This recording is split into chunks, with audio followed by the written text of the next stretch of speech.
May bagong character na aabangan ngayong gabi. At dahil nga sa lalong gumagandang kwento, sunod-sunod ang papuri ng mga manonood sa kapatid inspirational drama na My Best Friend Eman. Kung sino yan, alamin po natin sa Frontline Report ni MJ Marfori.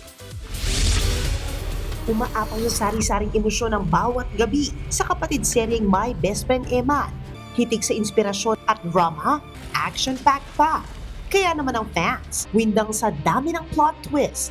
Sunod-sunod nga ang papuri sa show, lalo na ang mga eksena ng rock icon na si Ellie Buendia playing as Eman.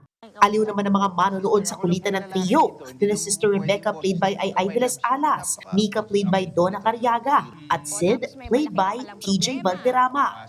Ang saya kasi since lahat komedyante doon sa specific unit na yon, andali na lang.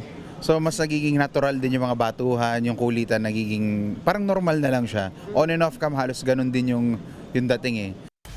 At eto pang matindi dahil ipapakilala na rin mamaya ang bagong character, si Leia, played by Miss Rosana Roses. Kung ano ang madilim niyang nakaraan at paano e-eksena sa buhay niya ang best friend nating si Eman, alamin mamaya.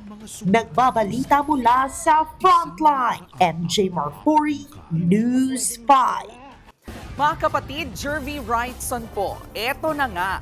Para sa latest showbiz news at iba pang kay-alaman, mag-follow at mag-subscribe na sa social media pages ng News 5.